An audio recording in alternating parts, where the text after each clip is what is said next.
Foremost, before we could embark on this journey of learning regular expressions, there are a few things I think you ought to know. First and foremost thing is regular expressions are part and parcel of every language that are existing, or in other words, that are being used for development purposes. Now, you might have heard that you can get away without knowing regular expressions, but that is totally flawed. That argument is erroneous. For the simple fact is, without regular expressions, it is close to impossible to even become a very good, effective programmer, leave alone becoming a coder. Because if you want to do any type of form validation, regular expressions play a vital role. If you want to prevent SQL injection, you have to know regular expressions. And of course, when it comes to security and password durability, you need to again apply regular expressions to validate the entire system. And above all, in data analytics, regular expressions play a very vital role. Without them, it would be really gargantuan task even to vet a single quantum of data and then bring it on board. So having mentioned that, it is imperative that you understand the importance of why you are doing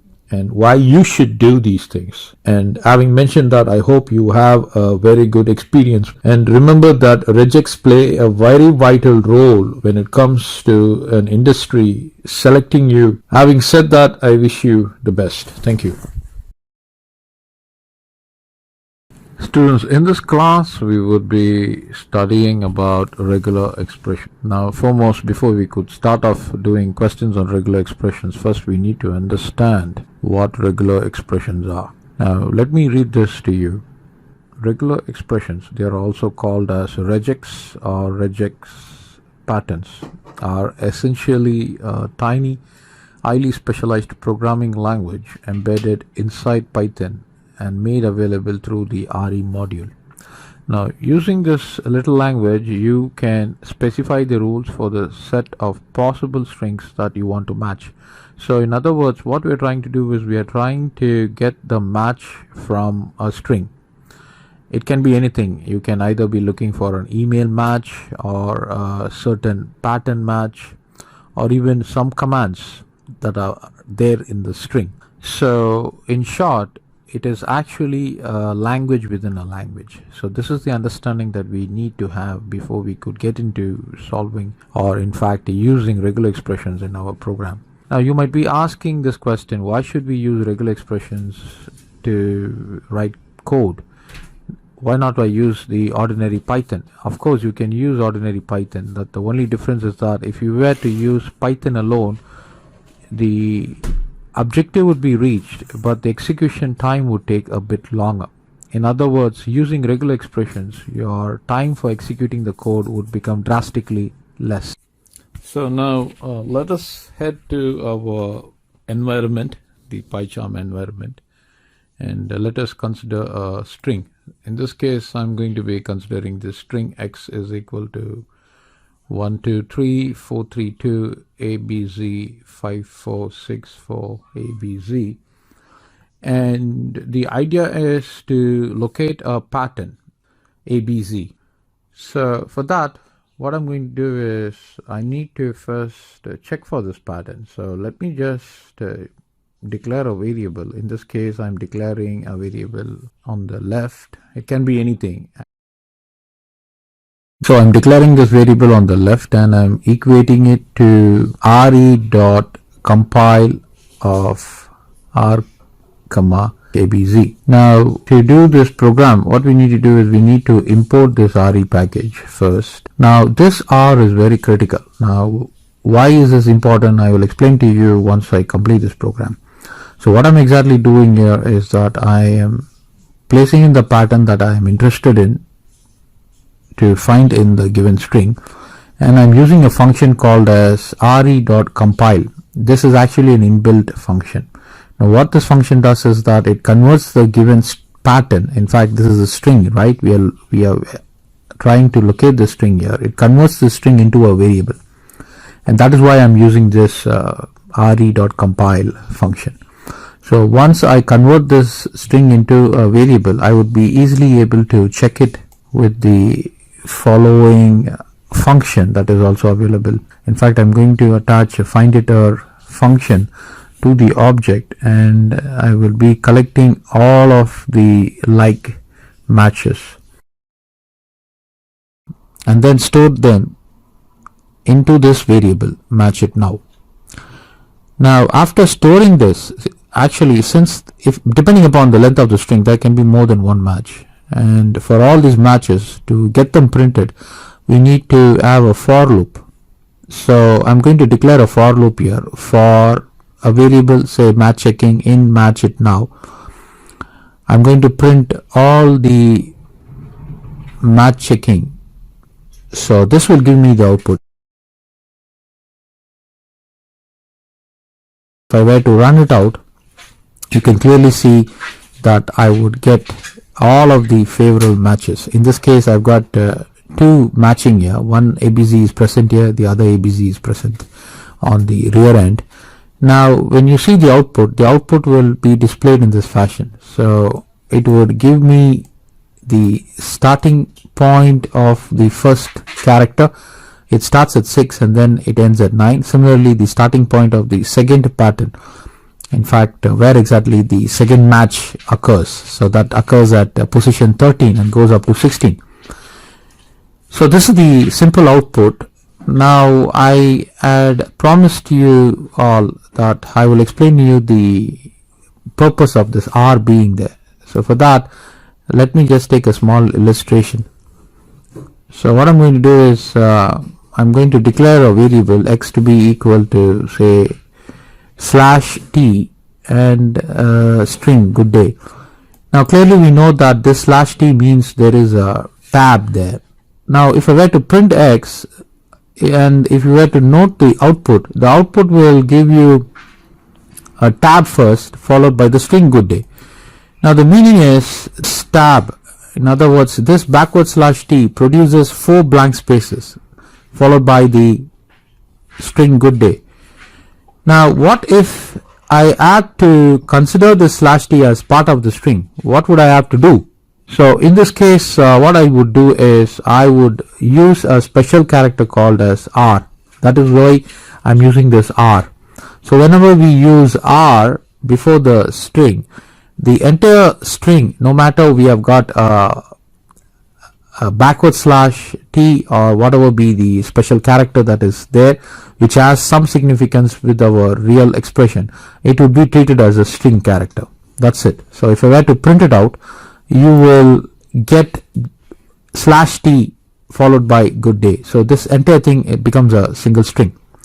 Now just to give you some distinction, let me just take in y to be as /t and good day. So in this case I'm not placing R, but if I were to get it printed, you will notice that the output has 4 blank spaces followed by the string good day. So that is the distinction of placing R.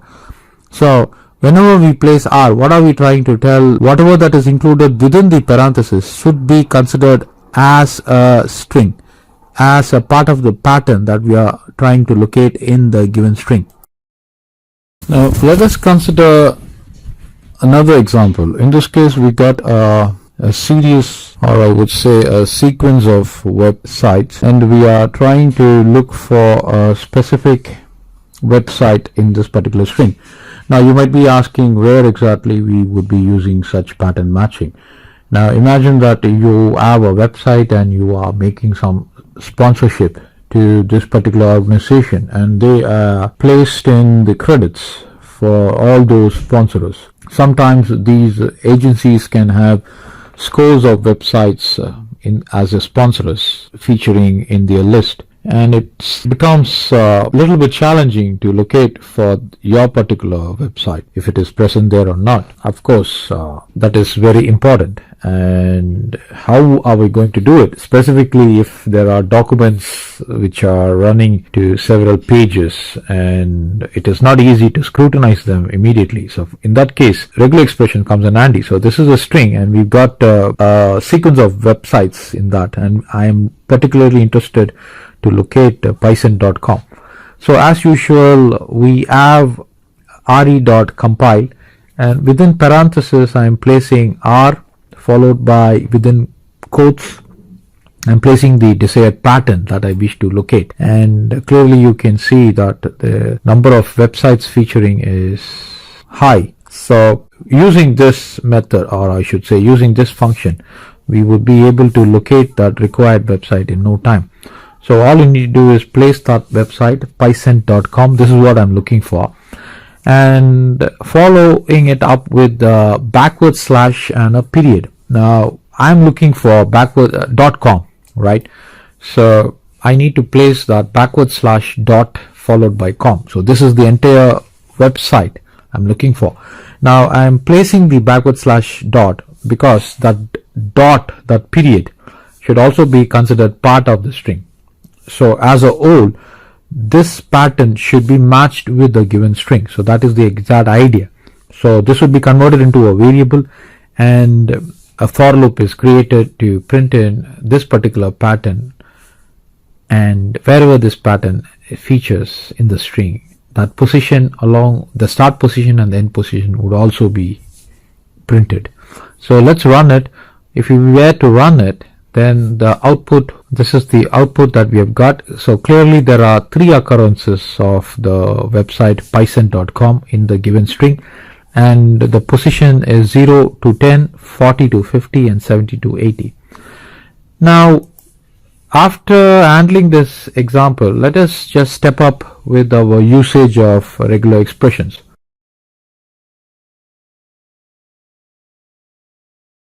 Now I would want to show you this distinction. Now suppose in re.compile function, if you were to include dot or period, then the understanding is that match would be run for any character.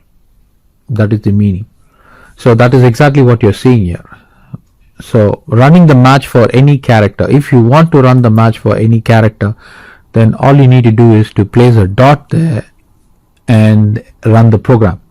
So if you were to do that, all of the characters present in that particular string would be displayed. That is exactly happening. That is exactly what we are seeing here.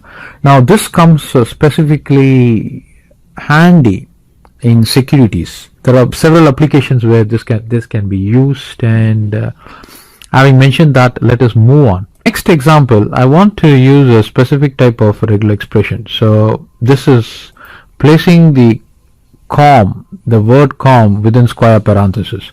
Now this has got a specific meaning. Now whenever you include a word or characters inside square parentheses, the match would be done individually for each of these characters. So you're trying to look for a match either with a C or a O or a M. When that match is found, that is exactly printed out.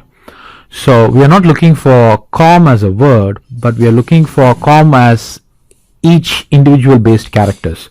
So if you were to run this program, the output would look something like this.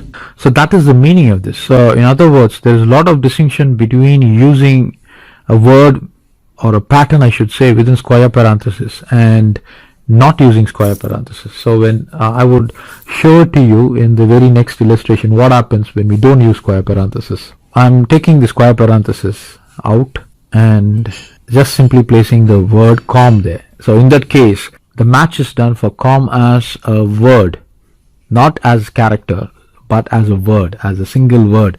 So wherever a com is located, the output is displayed, and simple as that. Now what I want to do is I want to look collectively for the match.com. So as I mentioned to you earlier, backward slash dot means just treat dot as a part of a string. That is exactly what's going to happen. So if we were to run it, we would exactly get that pattern .com. So that is a very important point that we should keep always in mind whenever we want the dot to be part of the string. Now the next illustration is also very interesting. Now what if you are interested in finding out or you want to locate these popular so-called extensions, and how would you collect them? Say it can be .com or .org or .uk or .dy. So some of these popular extensions can be featured there in a given string, and your intention is to locate them. Now for that we need to write the regular expression in the following manner. So this is a string which has got websites with the different domains.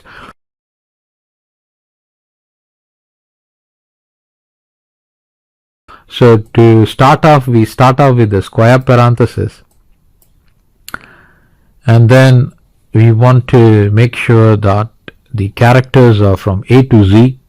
So this is in particular for the domain extension. So it can be from A to Z, and all the domains have to have a minimum of 2 characters and a maximum of 3. So that has to be included within the flower parenthesis. Now after including this, we need to specify particularly that this pattern has to be matched against the extension. So how are we going to do that? So to achieve that, because this pattern can be present anywhere, right? But we are actually conducting a match against the domain extension. So to have that achieved, what we have to do is we need to do the following. So just go back to the starting of the square parenthesis and include the following regular expression. So this is the pattern that I'm looking for, and I'm running it, and clearly you can see all of the domain extensions that are featured would be displayed. We got a .com, .cn, .in, .uk, and these are the other extensions. So having obtained this, we can just try it one more time. Probably we can add some other extensions and find if the program is getting executed. So I will just add a .eu extension and check it out just to have some variety, and then execute the program, and clearly you can see the output features all of the extensions.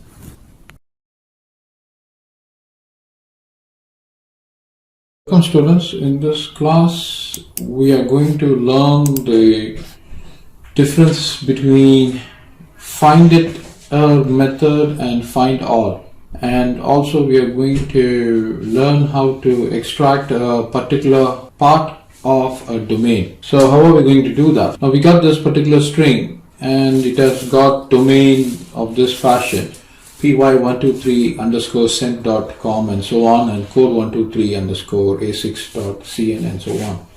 Now my idea is to find out, or in other words, look for the number 123 underscore. So this is what I am trying to do. So I would want to know the positions where exactly 123 underscore is. And this is a huge string. So let us start writing the program. So foremost, before we could start writing the program, we should have this import RE. Otherwise the program wouldn't run. So what are we supposed to do? First we have to give a variable. So it's going to be required extract, and then I'm looking for 123 underscore. So for that I would have to invoke the RE and then the compile function, and inside the compile function I will have to specifically state this R quote I'm looking for 123 underscore. So this is what I am looking for. Now as I mentioned to you, I have already given you a suitable explanation why I'm using R in the previous class. So after we have declared this particular function, we are going to use this object to perform the extraction. So I'm going to say perform extraction, and then I'm going to say equal to. So I'm going to use the object required extract, and using that I'm going to call in the function find it or, and I'm going to pass in the string. So this is a very important function that we are using. The objective of today's class is to distinguish between find it or and find all, and that's exactly what we're going to do. So after we have sent in this, we have to have a for loop, otherwise we wouldn't be able to extract or print all of the 1, 2, 3 underscore available. So I'm going to say for I in perform extraction and print I. That's it. So if I were to run it, I would get 1, 2, 3 is located with this index. It starts at 2, ends at 6, and again it is located at 19 and ends at 23. Again it starts at 61 and 65. Now this gives us the indexes. Now what we can do exactly with the index? Now what I'm going to do is, if I were to comment all of this, now you will know why we need index. I'm going to go here and comment it. And what I'm going to do is I'm going to say print X. I'm going to pass this index. So it starts at 2 and it ends at 6. This is one index, and then again I will print another index. So I'm exactly using string slicing in Python, right? So this is going to be 19 and 23. So if I were to run it, you will exactly get the output here, right? So index, by using find it function, I'm able to use that index that it gives me in string slicing. So that is a very important aspect that you have to have it in mind. Now on the contrary, I'm going to take this off, and what I'm going to do is I'm going to uncomment all of this. And now instead of saying find it, I'm going to call in find all function. Now if I were to call find all, then you can see the output. The output would be in this fashion. You see 1, 2, 3 underscore 1, 2, 3 underscore 1, 2, 3 underscore. So all that I can achieve, or all that I can understand from this function, is that 1, 2, 3 underscore occurs 3 times in the given string. That is all. I'm unable to get any other information. Of course, find it all and find it they have their own advantage in their respective areas, but find it as always as an edge over find all. So having mentioned this, we move on to the next topic, students. Thank you. Okay, students, now it's time for us to learn some meta characters available in Python. So first I would like to introduce to you the digits. So if you want to try to match digits, say from 0 to 9, then you can use this meta character. It starts with a square parenthesis, and then you got 0-9. And then if you were to run this, it would give you all patterns, or I would say anywhere it locates 0 to 9 digits, it would give its index for us. So that's what you're going to see. So I'm going to show you that. So I've got 1, 2, 3, it's present, and then again occurrence of 1, 2, 3, and again occurrence of 1, 2, 3. So in fact, I should say it like this. The given string has got 1, it has got 2, it has got 3, it has got 1, it has got 2, it has got 3, and so on. So if you want to know the position, then you shouldn't use find all function. You should use find it function. Now if you were to run it, then the output would give you the exact match along with the index. So you can clearly see that 1 is present at 2, 3 and 2 is present at 3, 4 and so on and so forth. Now we can replace this using meta character. So what is that? So if you want to look for digits 0 to 9, all you need to do is place a backslash and a lowercase d. Now this would also give you the matching of all digits. So remember /d. Now what would you get if you were to replace the lowercase d with the uppercase d? Let's run it and check the output. So in that case, this is going to be the negation of the digits. So it would give you the output of patterns, or I would say matches, which doesn't include 0 to 9 digits. So let's see the output. So clearly this is what you're getting. You can clearly see that the digits are omitted in the match. So that is for using slash uppercase D. We move on to the next meta character, /W. Now this would give you a word character. Now let me enter W.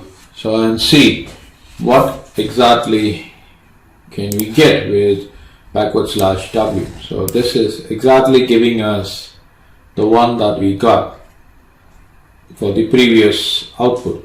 So it's giving us a character. So having said that, let us see what we get if we were to use capital W. Now, so this would mean we are not going to be receiving any word character. That is the exact meaning. So I'm getting it. So clearly you can see it's a non-word character. So that means I'm getting decimal point and a comma, a decimal and a hyphen. So this is a very good output. So imagine you have something like this, say a dollar sign. I got a dollar here. Then I will put in a pound sign here, pound sign. So clearly you can see I'm getting the dollar, that's fine, and the pound. So that comes in handy.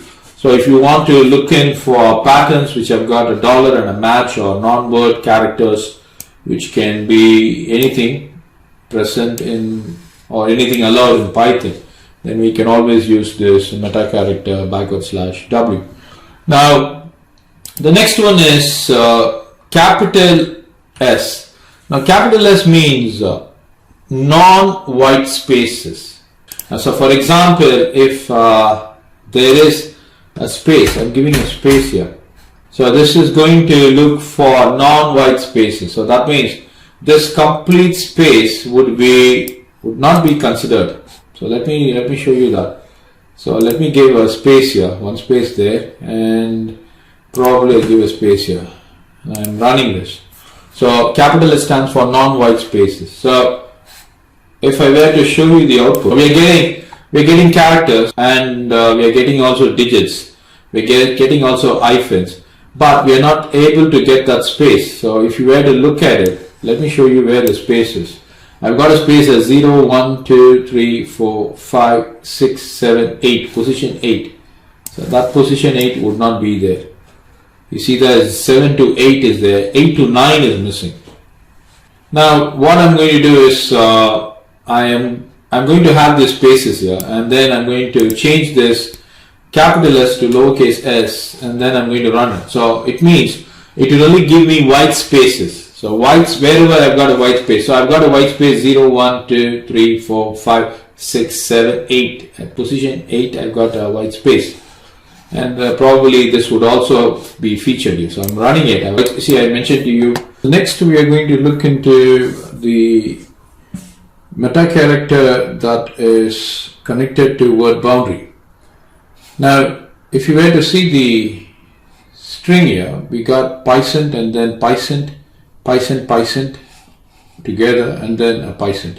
So we've got a space here, we've got a space here. Space is taken as a word boundary, and the starting point of a string is always a word boundary. So in other words, if I were to give this word boundary character, say I'm going to give /b, and I'm going to run this program, then I would get the first one to be the output, followed by the second one, because the first one is by default it is considered to be a valid string because it has a word boundary. The very fact that it is the starting point of the string, as I mentioned to you. The second one has a word boundary. The space is a word boundary for it. So that would be also displayed touch. But the second and the third one would not get displayed because of the fact that they are present, or in other words, they don't have any word boundaries because they are fused. Followed by the last one because of the fact that the last one has a word boundary. So let me run this up and you will see the output. So this is the output. As I mentioned to you, the first one, it starts at 0, ends at 6. And the second one, as I mentioned to you, it starts at 7 and ends at 13. But the other strings, these two strings are not getting displayed, but the last one gets displayed. So that is why we got 26 to 32 as our index. Now, as I mentioned to you about this backward slash word boundary, there is also something called as backward slash capital B. So instead of lowercase b, we got what is called as capital B. So in capital B, what happens is that it talks about, or in other words, it gives us matches which do not have word boundaries. So in this case, we would get 2 and I would say the third one and the fourth one as our output, for the very fact that they are sandwiched, or I would say they are fused with this word Python, and there aren't any word boundaries for them. But the first one, as I mentioned to you, by default it has a word boundary. For the second one, clearly it is obvious that there is a word boundary. So we are going to be getting this point and this point. So let me run it out and show you the output.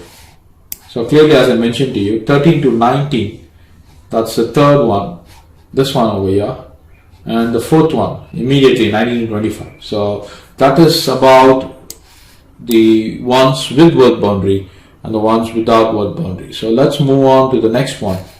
Students, the next one you're going to be learning is how to use the dollar and the caret meta characters. You got this string x is equal to great learning from python.com, and then it is followed by for inquiries please contact, and then contact python.com. Now if I were to use the caret meta character, the purpose is to locate for the beginning. So imagine you given some assignment to some of your agencies and they have published a text, and you wanted to know whether the text that they have published as the exact starting that you are asked them for. And in this case, well, given the time is an important attribute, you cannot be reading paragraph after paragraph. So because this particular text has got scores of paragraph, and every paragraph has to have this particular word as its starting point. So in that case, we can use this caret symbol and check for this word. So even if there are under 1,000 paragraphs, and if you're running this particular meta character regular expression, it is going to give out the result with the index. So I'm going to run it to show you. So clearly it says that this particular index 0 to 5, you got the presence of great. Now you can go still further by including one more word to check it out if it works. So I'm including one more word, great learning, and I want to check if it is possible for me to look for great learning to be the starting word. Apparently I'm able to get it. Okay, so that is how we use the caret symbol, caret meta character. Now what if you have a specific ending, or you want that specific ending to be in the paragraph? So in that case, we are going to be utilizing what is called as a dollar meta character. Now you want all of these paragraphs to end at python.com. So for that, what you need to do is just give that python.com and follow it up with a dollar sign.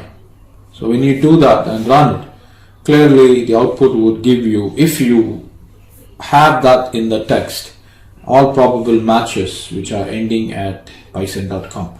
So let me just click on it. So I got a python.com here. Now probably you wanted to extend it a little bit further. Maybe you can give contact python.com as the ending phrase. So in that case, clearly I can have that output. I am seeing contact python.com starts at 68 and ends at 78. Okay, so these are two great advantages of caret and dollar meta characters. So we can see some practical applications of these meta characters in our Python program. Students, in this class we are going to see how exactly we can use the meta characters that we studied in the previous illustrations. So foremost, what we are going to do is we are going to use /lowercase d, which is nothing but extracting digits from a given string, and how exactly we can use it. So in this case, we got a string. It has got two phone numbers and it's got a hyphen that is separating them. We want to extract this exactly. Now foremost, we have to invoke this import e, and after that we have to pass in the pattern that we are looking for. So I'm going to say pattern to look for. So that is obtained using the re.compile method, and in this compile method I'm going to send in the pattern that I want. So within a code I'm going to give a backward d.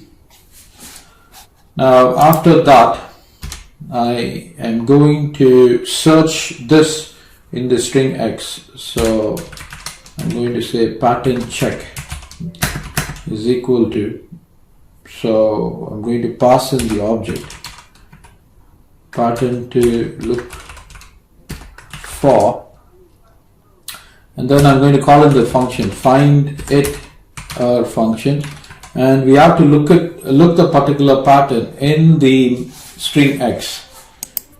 So now what I'm going to do, I'm going to declare a variable for I in pattern check. We got to print I. So that is as simple as that. So just to have a check at the variables that we have looked, or variables that we have used. So I'm going to run it. If I were to run it, I would get the following output. As I mentioned to you, it will give in all of the digits that are present, but this is not of much use in this case. So to get the output as a number, what we need to do, we need to go back here and place in /d/d, because there are 3 digits here, followed by a decimal. Now when you place decimal, the match will be done for any character. So it doesn't matter we got a hyphen or a dot. So I will show it in the consecutive, in the other example, how exactly we can have any symbol here. It doesn't matter that we have an hyphen or not. It can be anything. So followed by other 4 characters, or let's say 4 digits. So it has to, backward d, backward d, backward d, backward d, followed by a dot and 4 more digits. So backward d, backward d, backward d, backward d. That's it. If I were to run this, it would give me all of the numbers that are present. So I'm going to run it and show it to you. So you can see that 1, 2, 3, 4, 3, 4, 5 is present, 6, 7, 5, 6, and the other number is also present here. Right? If I were to show you this, this is what the output is. So clearly I'm able to extract the numbers. So these are the 2 numbers that were given as a string, and I've extracted the numbers. Now one more thing, if in case instead of this hyphen, if you were to have a dot, still it would work. Okay, I'm placing dots in these 2 cases, and then I'm running it. So if you were to see the output is displayed as usual. So in the next example, I will show you how exactly we can import a file and perform the regular expression search. Thank you, students. This is going to be a practical illustration of how to use the meta types that we have studied along with the regular expression and extract the phone numbers present in a file. So I will want to show you this text file. It has got 3 names with the address and the phone numbers, and I would want to just extract these phone numbers from this text file. The text file is present in the same folder that I'm working, so the path is going to be the same. I need not have to worry about it, and thereby I can directly import it. If you have any issues on importing the file and to learn more about it, you can always watch my other lesson video. which is also present in the link. So having mentioned that, let me just move on to show you this illustration. The objective of this question is to get these phone numbers alone to be extracted from this text file using regular expressions. And I'm using the pattern that I've discussed in the previous question. So this is what is going to be used to check. But foremost, what we have to do is we have to open the text file. So I'm going to say open. The name of the file is, these are some suggestions, you don't have to go into that. The name of the file is address.txt. You have to mention the extension. And then come out of this quote, place a comma and place a quote within, so place the R there, and you wanted it to be as F. So this is critical. We need to place this command, otherwise you wouldn't be able to open the text. Now after this, what we're going to do is I have to read the contents. So it's actually a variable. I'm going to say phone contents is equal to, I'm going to read this, so I'm going to have the object as f.read. So after reading it, what I'm going to do is I have to look for the match that I present here. So that's in a variable. So I have to look for this particular match in this file. So for that, I'm going to have one more variable. I'm going to say phone match is equal to, so we are looking for this pattern to look for, dot, call the function. I'm going to use findItR function. And where are we looking? We are looking the contents present here. So pass that. Make sure there aren't any spaces there. That will create a problem. And now after this, we need to run a for loop. So I'm going to run a for loop. For I in phone match, I want to print the I. So this is the simple program. We are looking for this match. We are opening the text file and we are reading it, and then we are looking for this particular match using the findItR function, and then we are printing it. So I need to get all of these three phone numbers that you see. So let's see if we are able to achieve that. So I'm running it, and then here you go. So this is the output that we have got. You got 1 2 3 4 5 3 4 1 2 3 2, and the next phone number followed by the last phone number. So this is a beautiful way of running the regular expression onto a text document and extracting the data that we need. So we'll move on to the next topic, students. In this case, we are going to learn how to extract numbers which are having different delimiters, or I would say which are separated by different symbols. Now I've got this file which has got the name, the address, and telephone number. The separator of these numbers is a dot for the first one, a period for the first one. For the second one there is an asterisk. For the third one it's a channel. Now this is the same program which I used, and if I were to run this program, then clearly you can see all of the numbers will be displayed. The first number is there, second number is there, the third number is there.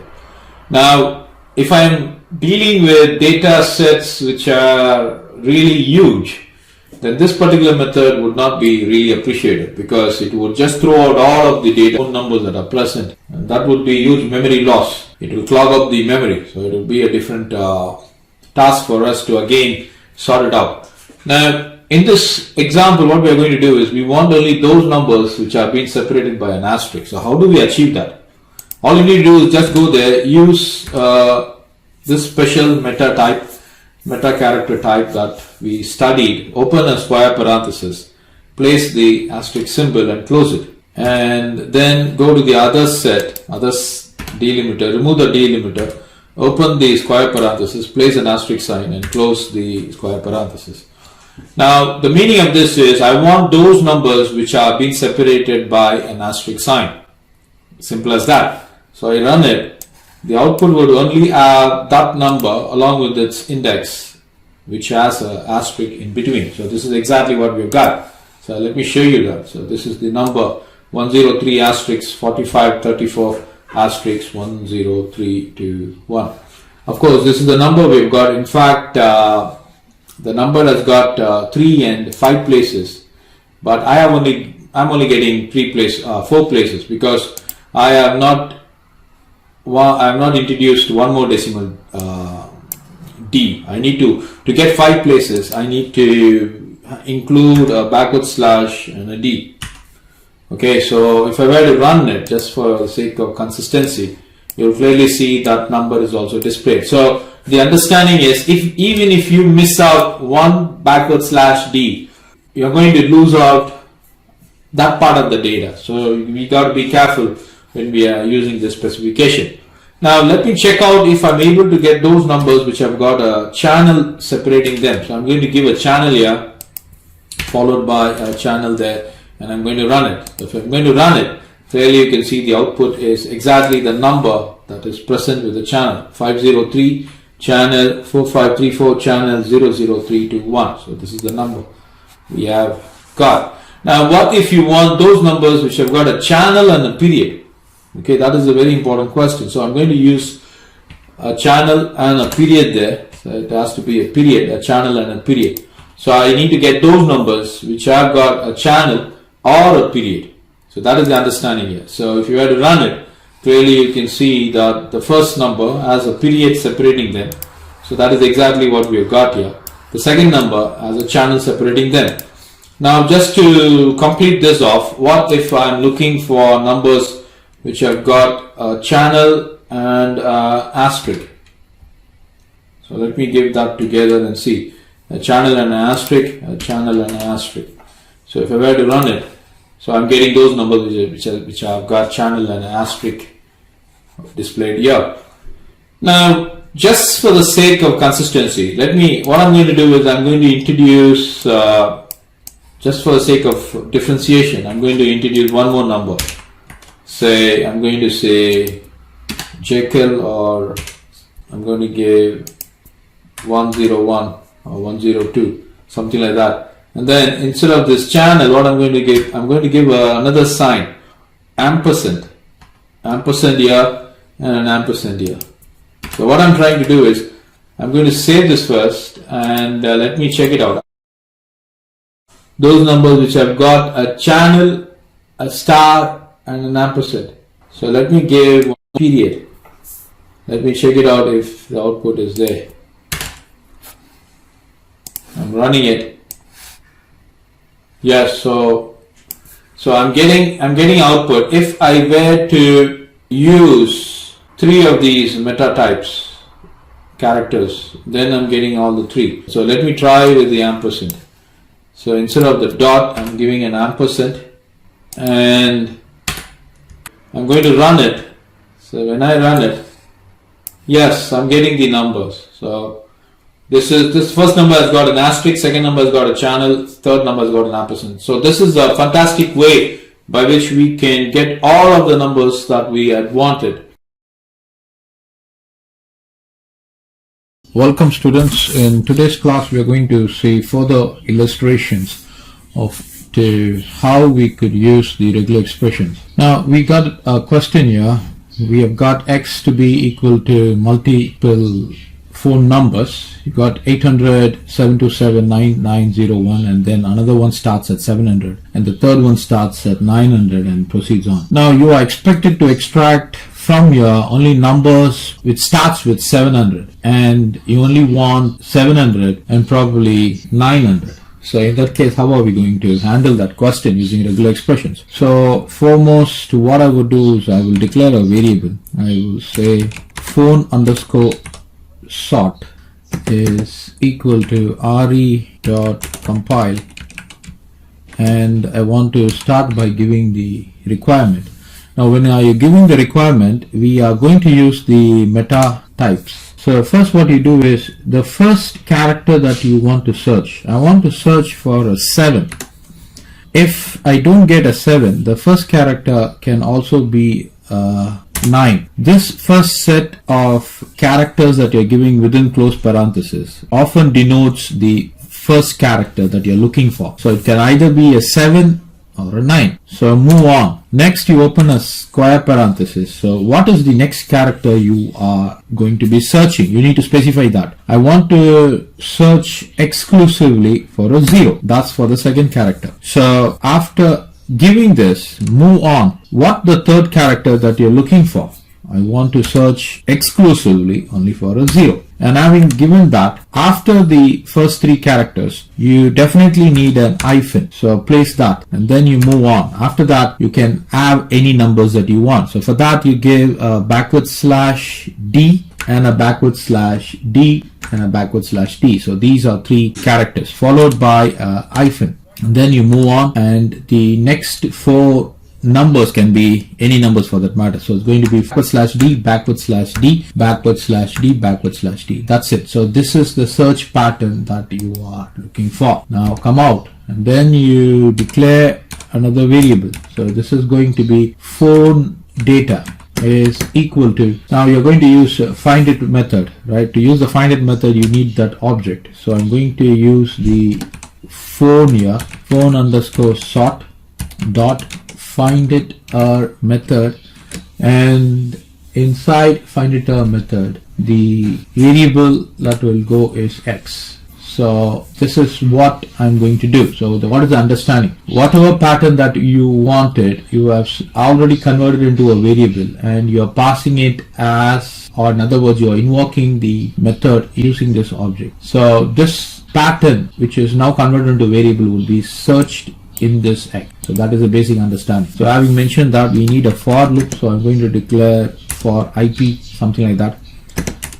A variable, you need a variable for IP and phone data. So you are going to be running all the successful matches, and then you're going to get them printed. So print within parentheses you put IP. So that's the end for this program. So you already imported the RE module. You have the information in form of X, the string that is required, and then you have the search pattern, and then you got the method along with the for loop to be printed. So I'm going to execute this. When I execute this, I expect 700, this number and this number. These two numbers have to be displayed. So I'm going to run this. So we've got 700 and 900. So this is exactly the output that we are looking for. Now the question comes is, what if I want to specifically extract the numbers with the middle term 5 to 7? So how can we go about achieving that? I'm going to copy this.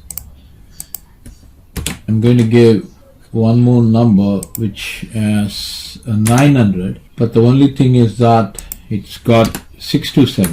So I'm actually looking for numbers which either start with 7 or with 9 followed by 2 zeros. And then onwards, the middle number can be either 5 to 7 or 6 to 7. So let us go and alter the expression over here. So I don't need these because this is going to do a check for all the numbers. So we would have to take that off and following it up with a square parenthesis. So I'm looking for either a 5 or a 6. So that's the way you have to give. Close the square parenthesis, and then the second number should only be a 2, and the third number should only be a 7.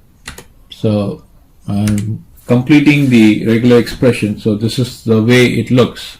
This is what we are interested in. We either want the number in the middle to start with a 5 or a 6, and the succeeding numbers should be a 2, definitely, and a 7. So let me run this out and find out if I'm able to get the required 5 to 7 and 6 to 7. So I'm running it. Wow, you see that?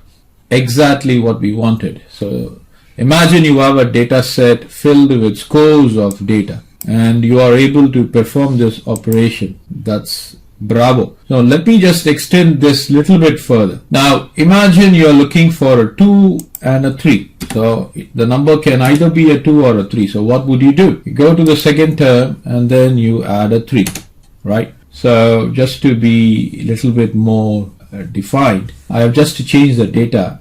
So that would be reflective over here. Again, I should get the same two numbers. I should get this 700 with middle term 527 and the middle term 637. So that's what I'm looking for. So I made this change. So let me run it and let me show it to you. Wow.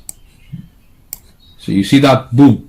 You got the number 700, 527, 9901 and 900, 637. So that is exactly the number that we were looking for. So let us try one more thing. Now the last two digits should end in 01. So in that case, we can have any number in this particular last column. We can have these first two digits to be of any number, but the last two digits should be 0 and 1. So what we can do for that? We can do a slight alteration over here.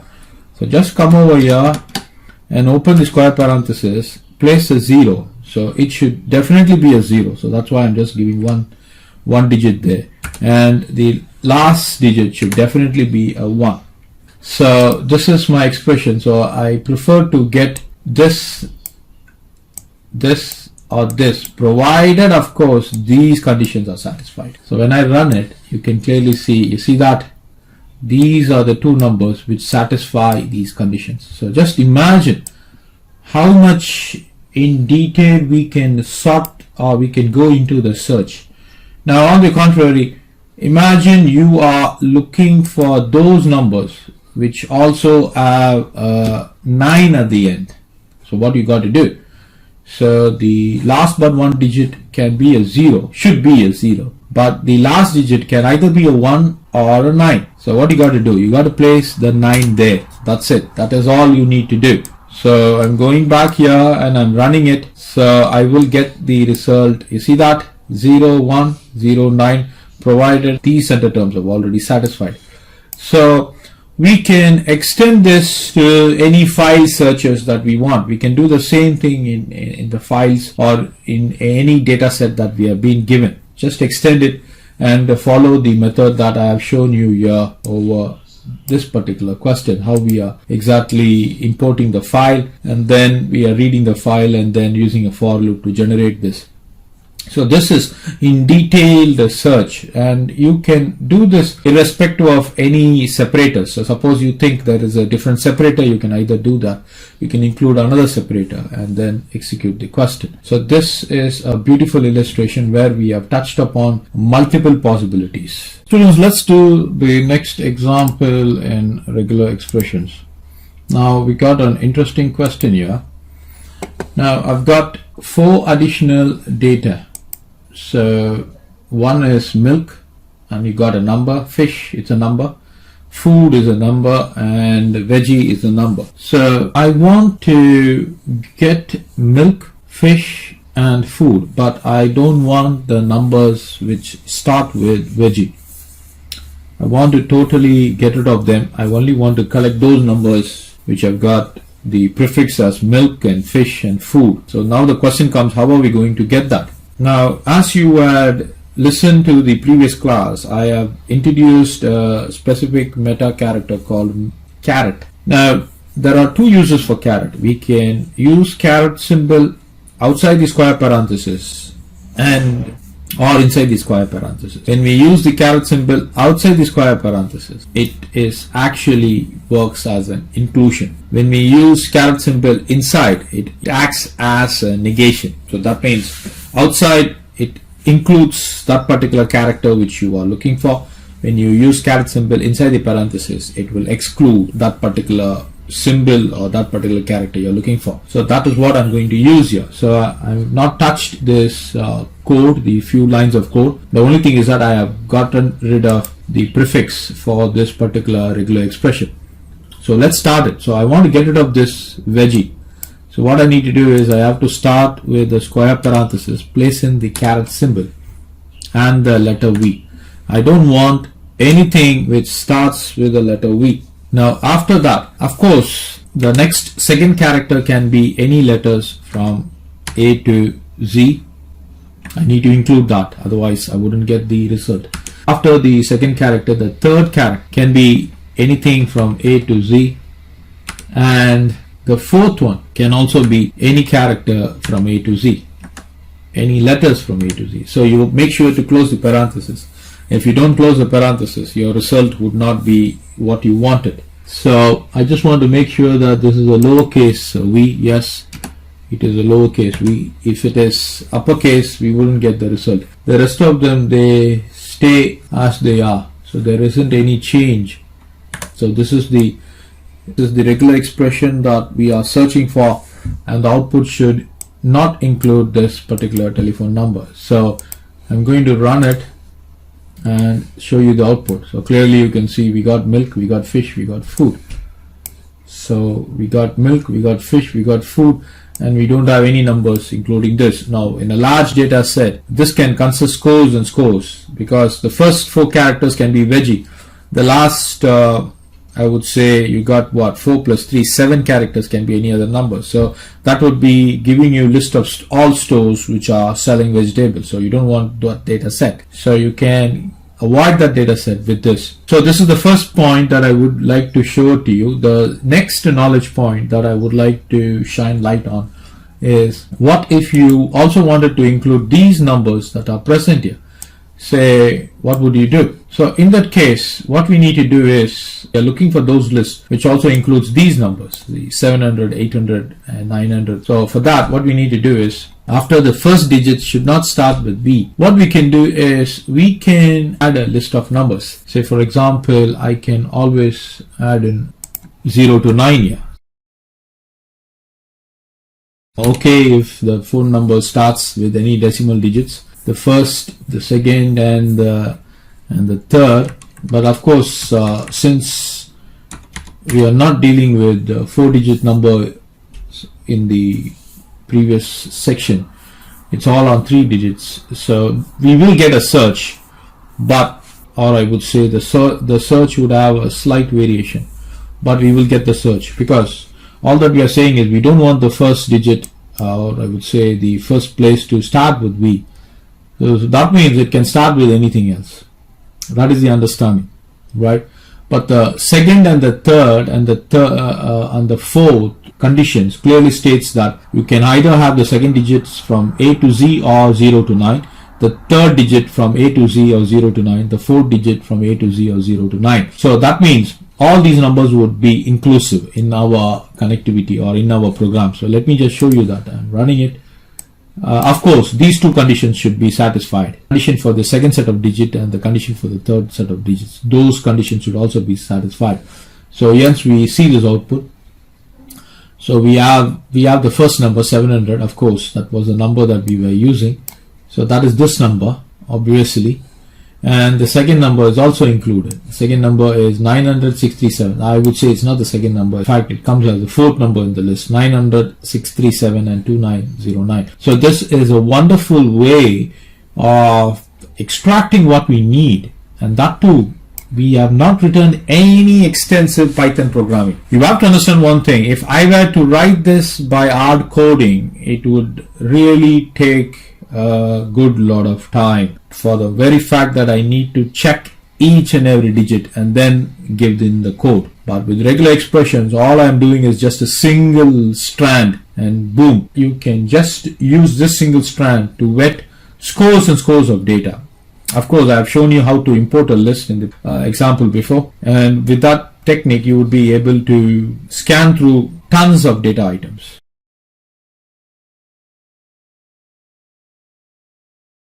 Welcome students, we are now going to talk about illustrations which are of a different type, which involves characters. Now you have got a new illustration and you've got a list of names here. If you were to see the first name, it is starting with the prefix Mr. and then you have a period and then the name Jack. Second one is Mr. and followed by J, And then the third one, you got a Mr. prefix followed by a period and there is a space there. Now you have to understand that in data analysis, more than 57% of the data that you receive will require greater level of data cleaning. In other words, you have to make up your mind to this fact that the data that you are going to receive will have tons of errors, and you are to streamline them, filter them out, and give the data in a purified fashion. So that is a very important point that I wish to mention here. Now, having mentioned that particular point, we got a data here, and this data set has got names, and your job is to collect all these names. But there are some alignment errors and there are a lot of other challenges. Say for example, this particular name J has got just the letter J, but it can still be a name. And this particular name Mr. M has got, as I mentioned to you, has got just one particular character, and it can still be a name. Now the question is, how are we going to vet all these things and get them into our list? So having mentioned that, let me just give the variable name sort. Name sort is equal to re dot. I've already declared the import re method there. Re dot compile. And I'm opening the parenthesis starting with R, and I want to set the regular expression now. So the regular expression should start with Mr. and then it has to be followed with a period. So I'm giving a backward slash and a dot. After the period, I've got some space, so I'm going to place in the backward slash s, and after the space I've got the first character to be the capital letter, so it can start from anything between A to Z. Now after the first character, we have got a sequence of letters. So in this case, we have to give backward slash word. It can be any word character. Okay, so that is it. Now let us start with this, and then we will refine it as we go on. Next variable, I'm going to say name sorted is equal to, I'm going to call in this object name sort, and then I'm going to use the find it function, and given the text, or I would say the string x, and after that I will declare a for loop for in, or I would say for I name in name underscore sorted. We are going to get the name printed for in name.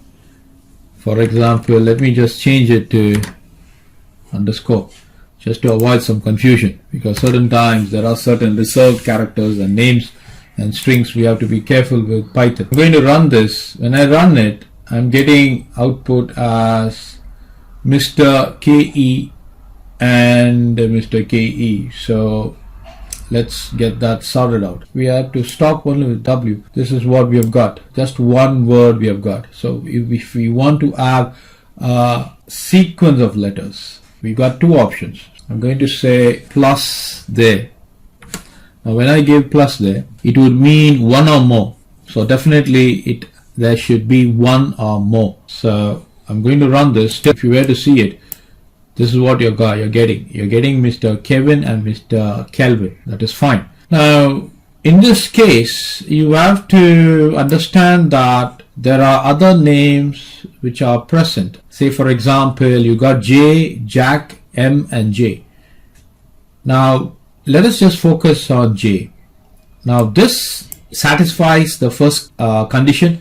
It starts with Mr. It has a period, and then after the period we are permitted to have a space, a white space, that is also satisfied here, and then the first character should be a capital letter between A to Z. That is also satisfied. But the next one, where we have given a sequence of characters should follow J, is not satisfied here, because we have used plus there. So that means after the first character there should be a sequence. So it means there should at least be one character or more than that. So that is why our regular expression condition blocks this J from entering into the list. So what we are going to do is we are going to replace that plus by an asterisk, and then I'm going to run it.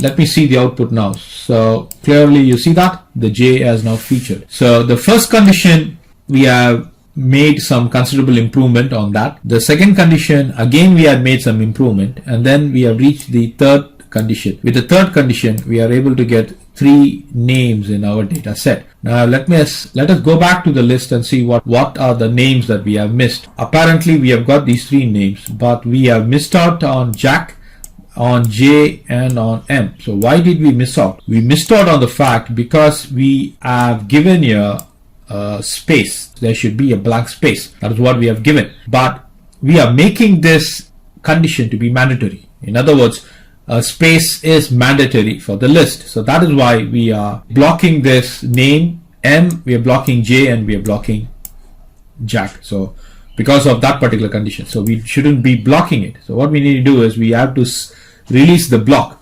So to release the block, we have to use asterisks. So when we use asterisks, we can't use plus, because plus means either you can have one space or more than one space. So at least one space is permitted.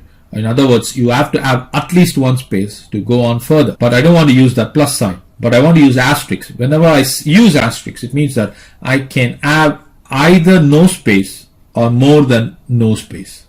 So this would actually allow the other names to come into our list. So let's do that. So I'm going to run this, and if you can clearly go back to the output, and if you had to watch it, so you can clearly see Mr. M is here and Mr. J is also here, and the other names are also there because of this vital condition that we have placed. So this is a beautiful example, students, and with these examples we can clear any data element, any data set which involves names. We will move on to the next topic, students. Thank you. We have looked out to extract names involving Mr. and names which have got just one letters, and then names which have got a space and without space and things like that. Now I've got this new list, and this particular data list has got names which have Miss and Mrs. as prefixes. So we got Mrs. M here, Mrs. Jack, Mrs. J, Mrs. Kevin, Mrs. Kelvin, and we also have Miss Annie, Miss Audrey, Miss Cindy, and Miss M. So the question now is, how are we going to extract these names? So here we are going to use what is called as grouping. So for that, just after the word Mr. or the character Mr., you just open the parenthesis. And in fact, you don't need to even use the word Mr. What you need to do is after the starting letter M, you open a parenthesis and then you say lowercase r. In other words, you're trying to say the M can be followed by an R, or it can be followed by an RS, or it can be followed by an S. This is all you need to do, because so that is the parenthesis there. So with this grouping, you will be able to obtain all of the data present in the list. So let me just run this and show it to you. So here you go. So clearly you can see all of the names are present here. Jack, J, Kevin, Kelvin, Mr. M, Mrs. M, and then you got all of these Mrs. here followed by Miss Annie, Miss Audrey, Miss M. So all of these names are present and we have extracted them suitably and properly. So now, having obtained this, where exactly can we come across these things? Say, for example, you are looking to extract names from a data list for a particular function. So you can just to make it a little bit more appearing. So I'm going to say, so asterisk, and then I want this to be printed, say 80 times. And then I'm going to use another print function, say print the following guests are confirmed their participation in the program. So we can copy this and we can just paste it, and then we can run the print. So this is executed, and then you have the output in this fashion. So that is fair enough. So this is the list which gives us the guest name, all of the guest name who have confirmed. So that is how we can incorporate regular expression with our programming skills and then make our jobs much easier. So students, in this example we have a new example here, and we will be writing real, or I would say we will be writing regular expressions to handle this. So we got a data which has a list of emails, and we would have to do pattern matching and extract these emails. Now to extract the emails, we have to put in several required conditions in the regular expression so that we get all of the list that we are expected to get. So that is imperative. So foremost, what we have to do is we have to set the import RE, and then we got the list of emails here. And then what I'm going to do is I'm going to start by writing the code. So it's going to be email sort is equal to RE dot compile, and then I'm going to set in the pattern. So foremost, I'm going to attack this particular question in stages. So the first row, I've got emails starting with names, little characters in the English alphabet, and then you got a capital letter. So this wouldn't be a problem. So I would start off, and this has got a capital letter as its first character, and then this one has got a number as its first character. So I will start off by saying, okay, you are permitted to have any characters between A to Z, lowercase, any character between A to Z, lowercase, then followed by any character between A to capital Z, uppercase, and then followed by decimal digits 0 to 9. So what is the meaning of this? You can have the starting of your email to be comprised of lowercase or uppercase or digits. Okay, now since we are going to be conducting the match for any number of characters that would follow the first character, so we need to place in there concatenation sign. Now with that symbol plus, it means that we are actually checking for a sequence of characters. So after this, we will have to reach this @ sign. So I'm going to place in that @ sign. So we will reach the @ sign. After the @ sign, we got the domains here. Now these domains can start from anything from A to Z, lowercase, and they can consist of characters which are mentioned any number of times. So for that, we have to place in the positive sign there. So this means you should definitely have a character starting. So that's why I'm going to place the positive sign. So after I have achieved this set of characters in the domain, I will have to reach this period sign. So for that, I need to use this backward slash followed by the period symbol. Now we got the .com there, right? After the period, we have a com there. So what I'm going to do, I'm going to use com directly. I'm just going to mention com. You don't have to use the parenthesis. Probably in the next regular expression, I will bring in the parenthesis. So this is exactly what I'm doing. Now what I'm going to do is email data, and that is equal to email underscore sort dot. I'm going to call the method find it our method, and then I'm going to pass in the string emails. Okay, so having mentioned this, let us get this thing printed using the for loop. For I email in email data, I'm getting the print for I underscore email. So that's it. So this would make sure that we have the first list of elements. Of course, it would also give us other checks, other matches, but that would not be pertinent to our requirement. One of the reasons is because our target of the regular expression is specifically meant for the first row, and that is why other matches would not be relevant to us. So let me run this and show you the output. So the output is, you see that the first one is there, the second one is there, the third one is there. Of course, the other things, as I mentioned to you, is not pertinent to our match section because it will just throw out other equivalent matches. They are equivalent matches but not equal matches. So that is the important point. So I have got the first three. Now let me move on.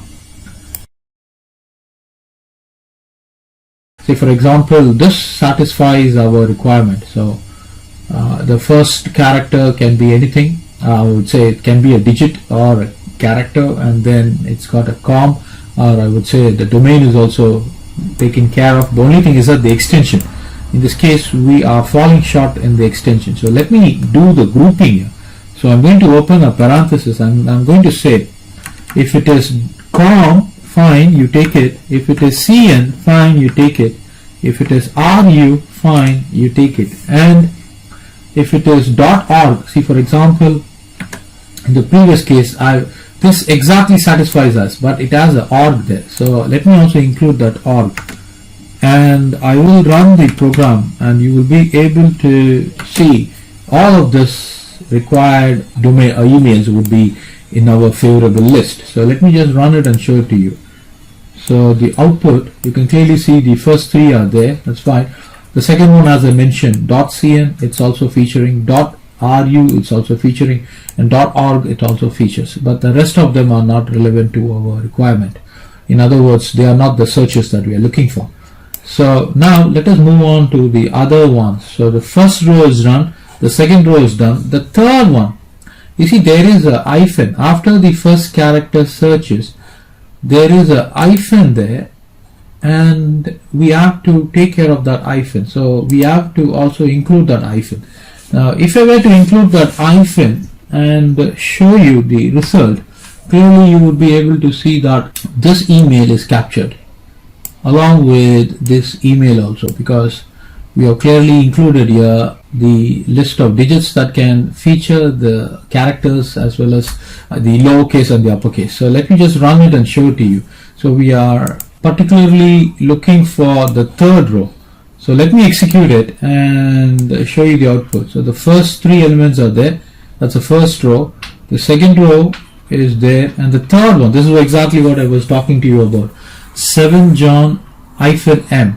So if you go back here, this is exactly what I'm talking about, 7 John -m and 7 John -007. So let me see that 7 John -007, that is also there, 7 John M -007. So we have got that. So this is almost done.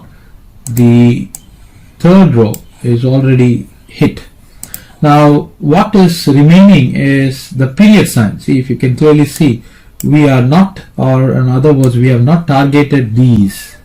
Okay, of course, to target the last one we need something extra, but we can target this because it has a period here, period here, period here. So what I'm going to do, after the hyphen, I'm going to include a period sign there.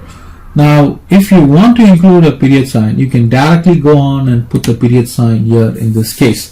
So that's exactly what I'm going to do. So I'm going to run it and clearly you will see the output. So as usual, I'm getting the first row, the second row, and in case of the third one, the hyphen is also targeted. But you see that I'm able to produce that email with the period. It has john.m@python.com, that is there. So that is exactly what I was looking for, john.m@python.com and johnm.bear@python.com. This could have featured because I'm not included it in the group, so I will include that in the group and it will be featuring in the next try. So it's .net. So let me place in .net there. That would feature. If I were to run it, I would clearly be in a position to see that .net. You see that the .net is already there, john.m.bear@python.net. So this is exactly what I was looking for. I've got a domain here, and after the domain there is an hyphen and a code followed by .info. So the question comes, how are we going to include this after the @ sign? So this is the @ sign. I am targeting this, but I'm not targeting the hyphen. So what I'm going to do after the @ sign, I'm going to place in the character A to Z that's already there, and I'm going to include the hyphen. After including that hyphen, I shouldn't stop there. Now if I were to stop there, I wouldn't get the output. You can clearly see that the output is not featuring there. You know what is the reason for that? The reason is simple. Just as an extension .info, and I have not included .info at all. So what you need to do is go there and include .info. So if you were to include .info extension, then we would clearly get this last email also. So let me show that to you. So I'm going to run it, and there you go, j.m where at pycent-code.info. So you got to be a little bit careful when we are using regular expression, students. So that completes our lesson, and we'll move on to the next.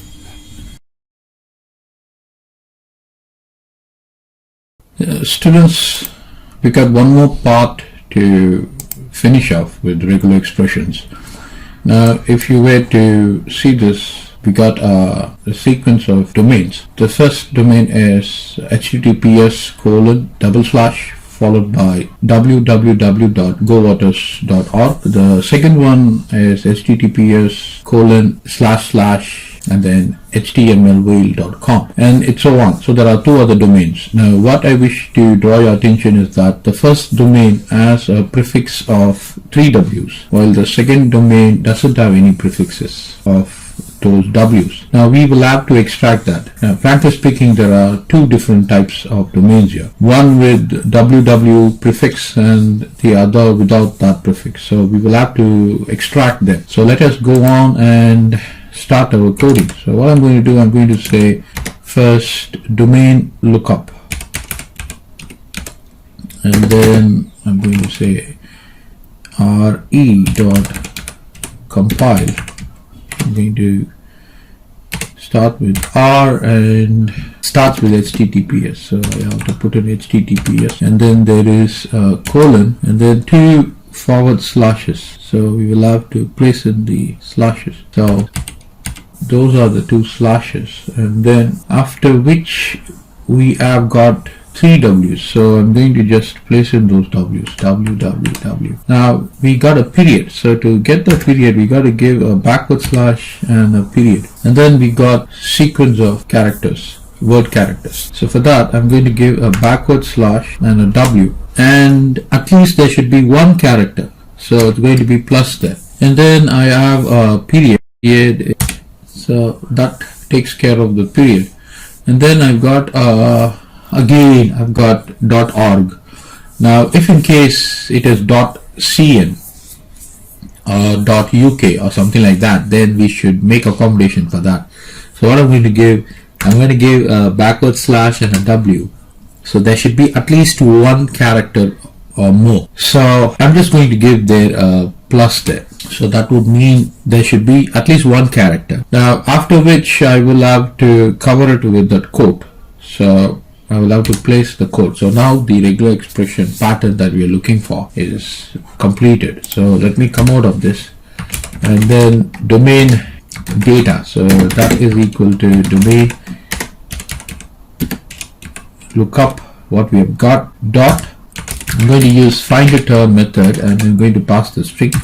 I'm going to come out of it, and we will have to print the data. So for I underscore domain in domain underscore data, I'm starting the for loop, and I'm getting the data printed. So let us see what the output is. After completing this, we will move on to the next pattern. So I'm running it, and I've got www. The first domain gowaters.org, then www.pycent.com. Okay, so we have successfully obtained the first and the last, but how are we to obtain the second and the third?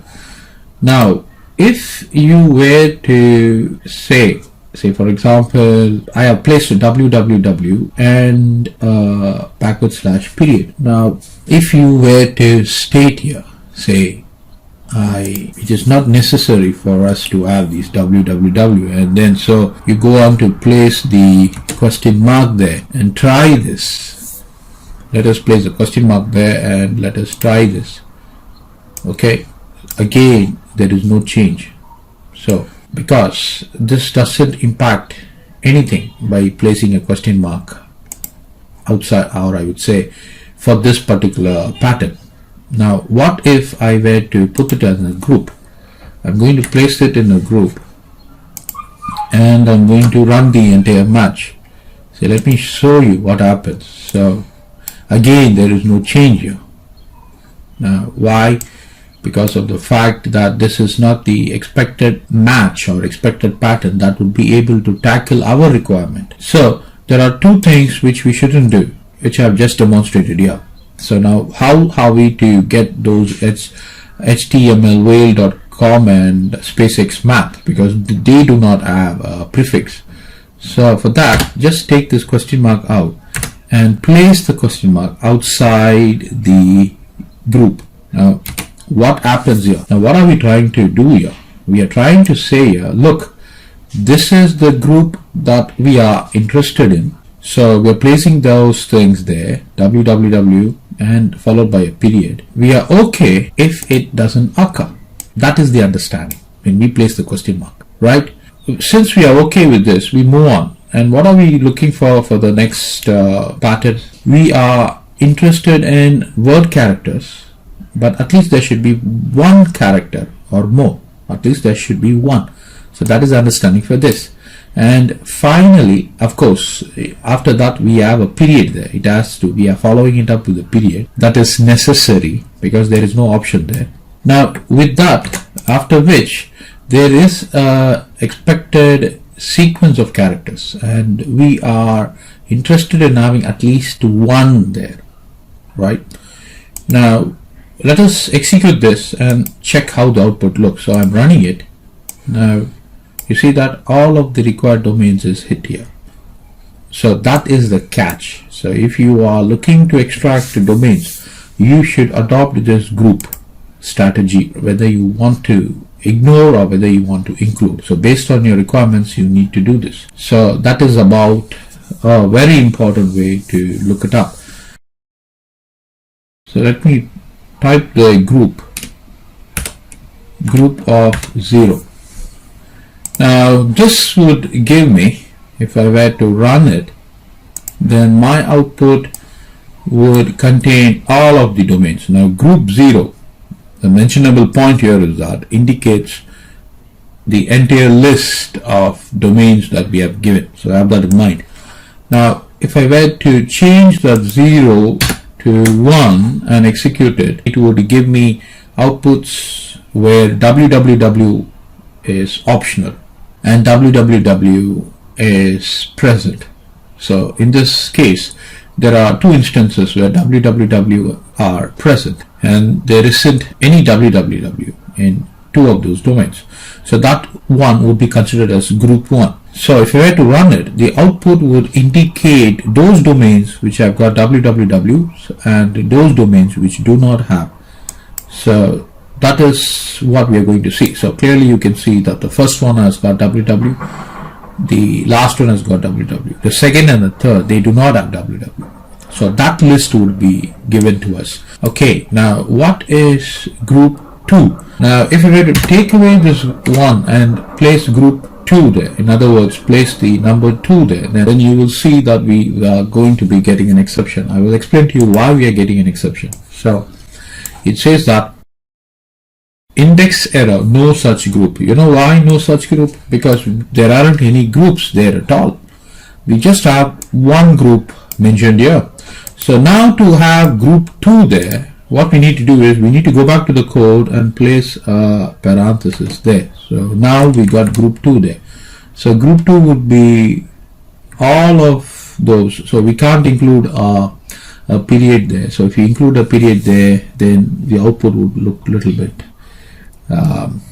unacceptable because it would give the domain with a period. I don't want that to be present as the output.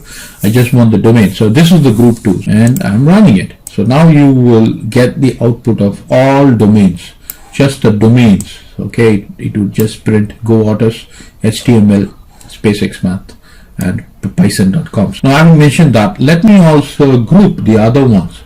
So if I were to place, so I will just show you one more instance. If I were to place group 3 and run it, we are going to get an exception, and that exception would be the same as we got in the previous case. So it says index error, no such group exists. The reason is there aren't any groups. So let us go back and place a group there. So I'm going to cover them with the parenthesis. Now if I were to run this, it would only giving me the top level domains that we have got here. So let me run it. You see the output .org.com.com.com. So this is simply beautiful. Just by placing the group numbers we are able to get. Now there is one more thing that you will have to understand.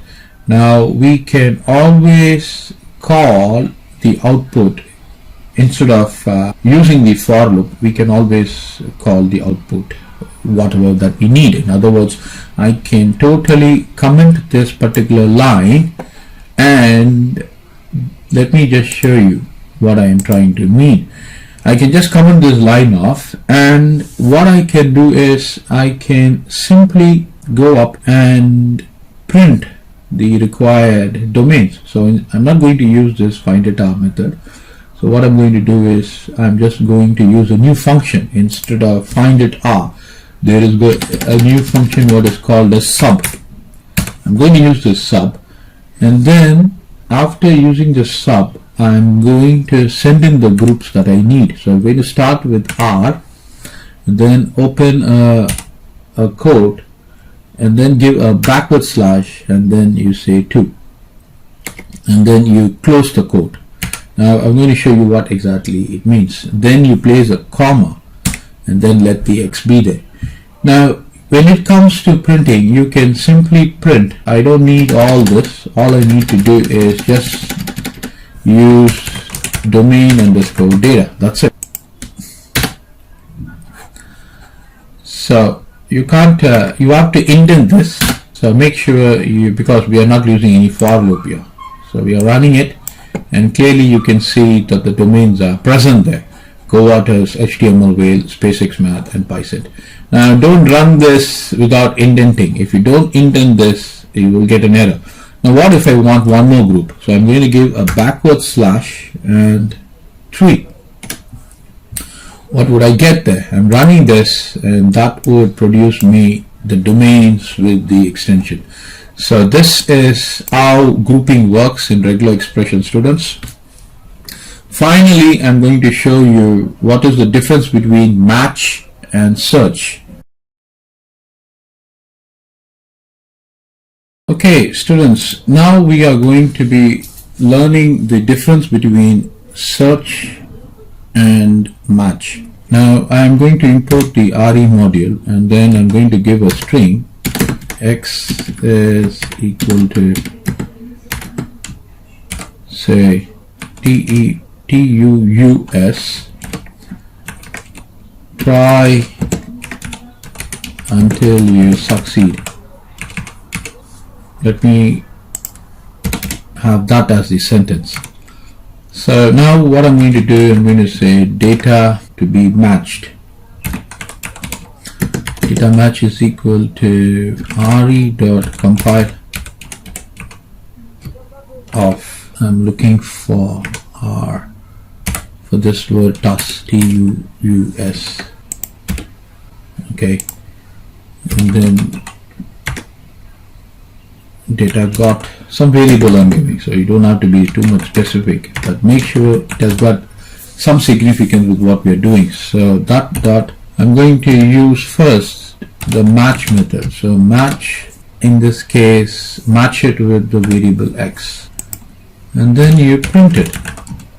Print data got. So this is a simple thing. So what are we doing? We got a string here, and then we are trying to match, or in other words, we're trying to look for this particular word TUS in the given string. So after parsing it, after looking for this, what I'm going to do is I'm going to pass it through this. In other words, I'm going to get it out of the match using the match method, and then I'm going to pass it into this particular variable data underscore got, and then I'm going to print this off.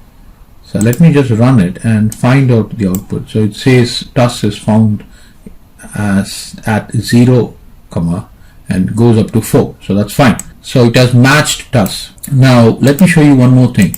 I'm going to place one more TUS over there. So I'm going to say something like this. It is important we base. Now let me run it. So there are two TUS, one present in the beginning and the other present at the end. So I'm going to run this. If I were to run it, I'm not getting the output, because match, when we use match, it only gets the first match. Wait a minute, it's not finished. Now I'm going to get rid of this. I'm going to remove this off and I'm going to run this. Now you will see the output looks different. I'm getting none. But going back, I can see there is a TUS being present, and that is exactly what we are trying to look here for. But apparently we are not getting it. Why are we not getting it? The reason being, match, whenever we use match, it only matches that particular pattern if it is present at the beginning. So what I'm going to do, I'm going to replace the TUS there, and I'm going to get rid of that. I'm just going to give 3 dots there. So now you will get this match as an output. So I'm going to show you that. You see that? You get the output. TUS is present at the beginning. So the takeaway point is that whenever you're doing matches, and if it is, in other words, when you're using match, if the required pattern is present in the beginning, then you will get the output. Let me use search. I'm going to use the search method here, and I'm going to show you the output. So it says there is an output, so TUS is present. In this case, I'm using the search method. Okay, I'm not using the match method, I'm using the search method. So now what I'm going to do is, I am going to place a TUS here, and I'm going to get rid of this TUS, and I'm going to run the string, run the program. So if I were to run it, let me see. Okay, there is a TUS present at 60 and it stretches up to 64. That is fine. So I'm going to place one more TUS here over here, and I'm going to run it. So let me see if it comes. So clearly you see there is a TUS located, but it is at the beginning. Now how different is match from search, or how different is search from match? The only difference is, if I were to take this TUS off and take this TUS off, and I place a TUS in between, and then if I were to run it, then I would get the output that there is a TUS being present at this particular coordinate. So what is the meaning? The meaning is, when we use search, it locates, or it looks for the very first occurrence of the pattern that you want, and that is all. It produces the output and goes off. Let me reiterate one more time. Whenever you're using the method search, it looks for the occurrence of the pattern just once, anywhere present in the sentence, anywhere present in the text. The very first occurrence would be spotted and the output would be displayed.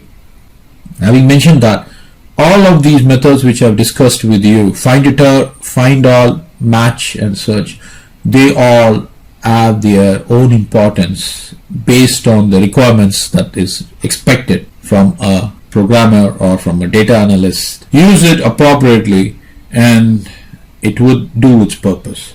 Thank you, students.